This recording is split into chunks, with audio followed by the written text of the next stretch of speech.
Assalamualaikum warahmatullahi wabarakatuh. Di sini saya akan menjelaskan mengenai tugas besar metodologi penelitian yang berjudul Deteksi Outlier pada tahap Preprocessing Data Pipeline untuk data tabular menggunakan algoritma Isolation Forest.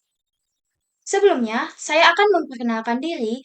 Perkenalkan, nama saya Natasha Felicita Berginting dengan NIM 123140017 dari kelas Metodologi Penelitian RB. Kemudian kita masuk ke opening.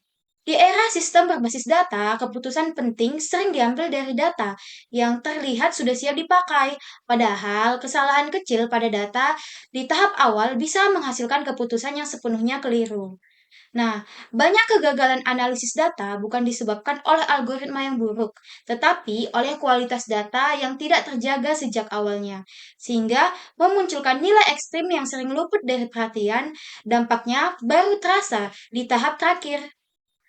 Nah, di realitanya, data tabular masih banyak digunakan. Kemudian, preprocessing sering dilakukan cepat dan manual. Lalu, outlier sering diabaikan atau ditangani seadanya. Sehingga di sini masalah penelitiannya itu adalah outlier pada data tabular dapat menurunkan kualitas data jika tidak ditangani dengan baik pada tahap preprocessing data. Nah, apa yang sudah dilakukan penelitian sebelumnya yaitu adalah metode statistik klasik ataupun G-score atau IQR mudah digunakan, kemudian menggunakan pendekatan machine learning yang lebih adaptif. Nah, namun penelitian tersebut fokusnya penelitian lebih banyak pada perbandingan algoritma, lalu belum menempatkan deteksi outlier sebagai bagian preprocessing pipeline. Nah, di sini research gap-nya, deteksi outlier menggunakan metode isolation forest belum banyak diintegrasikan sebagai mekanisme otomatis dalam preprocessing data pipeline, terutama untuk data tabular. Nah, makanya di sini dibuat rumusan masalahnya, yaitu adalah bagaimana efektivitas algoritma isolation forest dalam mendeteksi outlier secara otomatis pada data tabular di tahap preprocessing data pipeline untuk meningkatkan kualitas data sebelum analisis lebih lanjut. Untuk tujuan penelitiannya itu menerapkan isolation forest sebagai metode deteksi outlier, kemudian mengevaluasi performa deteksi, lalu menilai dampaknya terhadap kualitas data, lalu membandingkan dengan metode klasik. Nah, untuk batasan masalahnya, data yang digunakan berupa data tabular terstruktur. Lalu, dataset berasal dari dataset publik. Kemudian, fokus pada deteksi outlier pada tahap pre-processing data pipeline. Selanjutnya, metode utama yang digunakan adalah isolation forest, lalu tidak membahas model prediktif lanjutan maupun data non-tabular. Sehingga di sini kontribusi penelitiannya itu yang pertama menawarkan pendekatan pre-processing data pipeline yang lebih otomatis, yang kedua menempatkan isolation forest sebagai komponen pre-processing bukan sekedar algoritma, dan yang terakhir memberikan evaluasi dampak deteksi outlier terhadap kualitas data tabular. Sehingga temuan penelitian terdahulu itu yang pertama digunakan pada data transaksi, jaringan, dan web traffic. Kemudian yang kedua, fokus utama pada performa algoritma, selanjutnya umumnya berdiri sebagai tahap analisis terpisah. Nah, kelemahan dari penelitian sebelumnya itu, yang pertama, deteksi outlier belum terintegrasi ke processing pipeline. Kemudian, yang kedua, karakteristik dataset sering tidak dibahas. Lalu yang terakhir, yaitu dampak terhadap kualitas data jarang dianalisis. Nah, posisi penelitian ini yaitu yang pertama, deteksi outlier sebagai bagian processing pipeline. Yang kedua, fokus pada data tabular secara umum. Dan yang terakhir, mengevaluasi dampak terhadap kualitas data.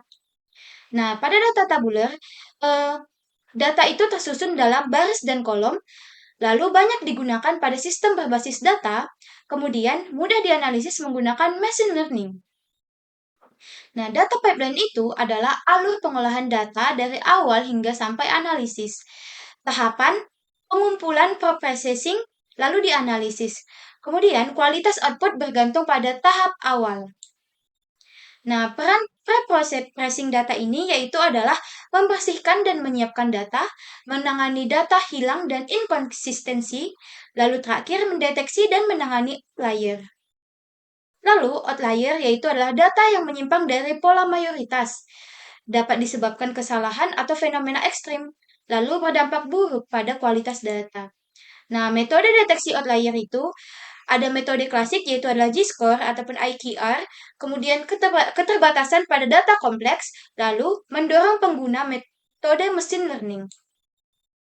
Nah, isolation forest ini yaitu adalah algoritma berbasis isolasi data, data yang cepat terisolasi yaitu layer, kemudian efisiensi dan tidak bergantung distribusi.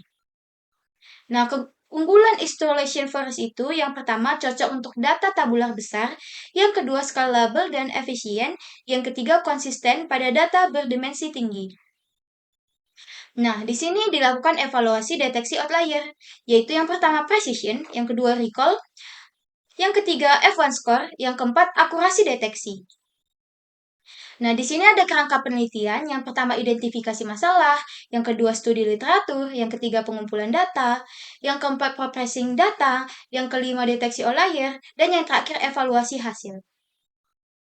Nah, di sini metode pengumpulan datanya, yang pertama menggunakan dataset tabular publik, ataupun bersumber dari Kaggle atau user repository, kemudian dataset numerik dan berpotensi outlier. Nah, pre-processing data ini adalah pembersihan data, normalisasi fitur, kemudian persiapan sebelum deteksi outlier. Kemudian, dalam penerapan isolation forest itu, yang pertama implementasi menggunakan Python, yang kedua library atau scikit-learn, yang ketiga menghasilkan skor anomali. Nah, optimasi modelnya, jumlah pohonnya, estimators, yang kedua kedalaman maksimum, yang ketiga penyesuaian terhadap dataset. Nah, integrasi ke dalam pipeline itu yang pertama deteksi outlier otomatis, yang kedua dilakukan sebelum analisis lanjutan, dan yang terakhir mengurangi intervensi manual. Nah, perbandingan metodenya itu ada isolation forest, ada G-score, dan ada juga IQR. Kemudian di sini analisis hasilnya, yaitu yang pertama performa deteksi outlier, yang kedua dampak terhadap kualitas data, dan yang ketiga konsistensi pre-processing. Demikian yang dapat saya sampaikan. Mohon maaf apabila terjadi salah pengucapan ataupun salah kata. Sekian dari saya ucapkan terima kasih. Wassalamualaikum warahmatullahi wabarakatuh.